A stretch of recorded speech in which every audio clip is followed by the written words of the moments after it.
Il y avait longtemps que je voulais faire une vidéo lore sur l'univers de Conjuring, un de mes univers d'horreur préférés avec le Stephen King verse.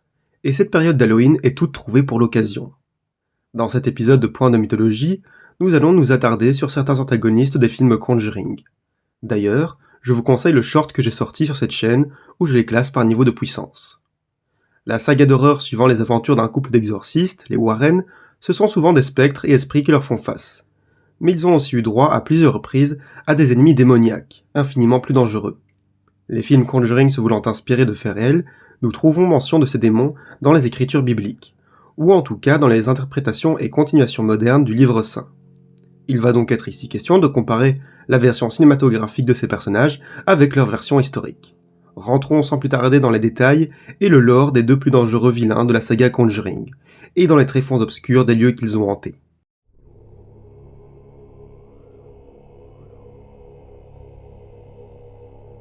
Évidemment, il y aura dans cette vidéo de gros spoilers sur de nombreux films de la saga Conjuring, donc je vous conseille de ne pas vous attarder si vous voulez éviter les spoils. Le premier démon dont nous allons parler, c'est Malthus, le principal antagoniste des films Annabelle, Annabelle Origins, Conjuring l'heure du jugement, ainsi qu'un antagoniste secondaire du film Annabelle la maison du mal. Il est désigné comme le démon occupant la 5e place du classement des princes de l'enfer. Voici son récit dans les films. Dans les années 50, un couple perd sa fille, Annabelle, dans un accident de voiture. Il prie Dieu de la ramener au sein de sa poupée préférée, que son père lui avait fait construire. Et quelque chose répond et occupe en effet la célèbre poupée. Cependant, ce n'est pas l'esprit d'Annabelle, comme le couple l'apprendra à leurs dépens, mais le démon Malthus. Celui-ci tourmente les deux parents, ainsi que les adolescentes que ces derniers accueillent dans leur maison, avant d'être chassés par un prêtre, non sans avoir fait un sacré massacre avant de partir. L'incident aurait pu en rester là, mais l'une des ados avait été contaminée par le pouvoir du démon. En 1967, devenue adulte, elle retrouve la poupée et y invoque à nouveau Malthus, en sacrifiant ses parents adoptifs pour cela. Le démon, coincé dans la poupée sans son consentement cette fois-ci, fait savoir qu'il ne pourra partir qu'en échange d'une âme sacrifiée de son plein gré, ce qui finit par se faire. La poupée, conservant des traces de sa présence, est remise au couple d'exorcistes Warren, qui la place sous scellé. Mais en 1971, leur fille unique Justine et ses amis s'aventurent dans la pièce où ils enferment tous ces objets dangereux. En les touchant sans savoir à quoi ils s'exposent, ils libèrent plusieurs entités spectrales et font même revenir Malthus à travers Annabelle. Lors de cette brève apparition, le démon comprend que la fille Warren, aussi puissante que sa mère, peut lui servir à totalement s'incarner sur Terre. Il attend son âge adulte et revient en 1986. Suite à une ultime confrontation contre les Warren, il sera chassé pour de bon. Nous allons beaucoup parler de la magie aussi dans cette vidéo, l'art d'invoquer les démons, né à la Renaissance à travers plusieurs ouvrages d'importance dans ce domaine. Malthus apparaît effectivement dans ceux-ci, où il est parfois nommé Alphas ou Malphas. C'est un des contes de l'enfer, ainsi qu'un esprit lié aux armes et à la guerre. Apparaissant la plupart du temps sous la forme d'une colombe au cri bruyant, il est classé 38e ou 43e dans l'ordre des démons, selon les ouvrages. Nous sommes assez loin du personnage des films. Mais il faut savoir que dans la version française des films, l'entité est nommée Bélial, erreur ou correction. Dans la Bible, Bélial signifie en hébraïque le mal incarné. La aussi en fait le 23e ou 68e démon du fameux classement, et affirme qu'il serait le premier démon créé directement après Lucifer, ce qui en fait un personnage extrêmement important.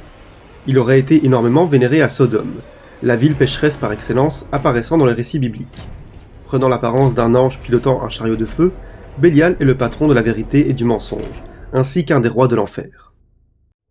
Nous avons ici une créature qui s'approche bien plus du personnage du film, une véritable incarnation du mal qui ment à outrance pour son propre profit, ce qui lui permet d'agir via la poupée Annabelle.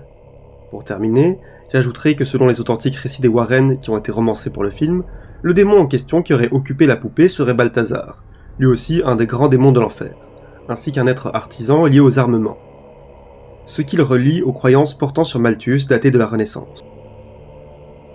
Le second démon dont nous allons parler, c'est Valak.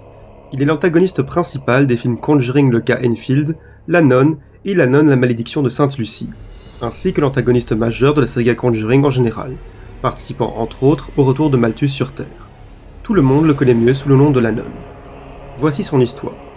Au Moyen-Âge, un comte roumain féru de démonologie et de satanisme réussit à appeler un puissant démon, Valak, un marquis de l'enfer, au sein de son château. Heureusement, l'ordre des Templiers intervient un temps et tue le comte, avant de laisser l'église sceller le portail.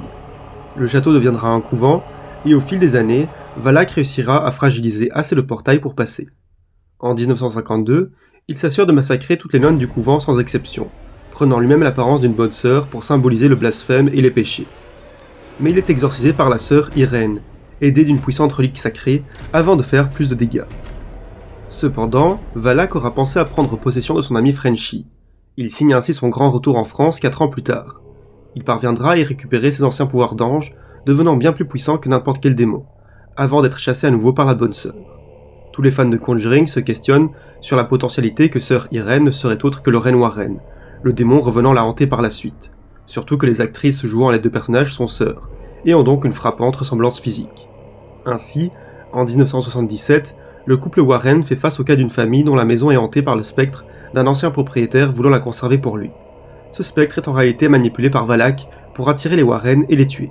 Mais il sera finalement exorcisé pour de bon par Lorraine. Valak, plus souvent nommé Volak, est classé par la GOC en 62e position de l'ordre des démons, même s'il est considéré comme le roi de tous les démons.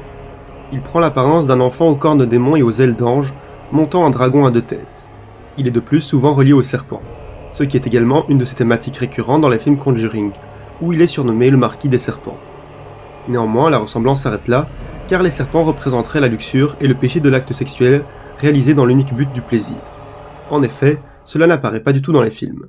On peut cependant y déceler la volonté de choquer et de mettre à l'épreuve les croyances sur des sujets tabous, comme le fait le personnage des films avec cette apparence impie d'une nonne revêtue par un démon. Malthus, l'antagoniste des films Annabelle, est ainsi inspiré par le démon Alphas ou bien encore par le démon Bélial, tandis que Valak, l'antagoniste des films La Nonne, est inspiré par le démon éponyme, plus souvent orthographié Volak. Le premier est dans les films un des grands démons, et dans la démonologie un conte de l'enfer, ou bien le tout premier démon. Tandis que le second est dans les films un simple marquis, et dans la démonologie le roi de tous les démons. Les Warren ne plaisantent pas en affirmant qu'ils se sont frottés à de très puissantes entités. Le prince des mensonges et le marquis des serpents font montre de leur prouesse dans 7 des films de cette saga iconique, jusqu'à être devenus des figures légendaires et mondialement connues du monde de l'horreur. Merci de m'avoir écouté, et abonnez-vous pour plus de vidéos sur le monde de l'horreur.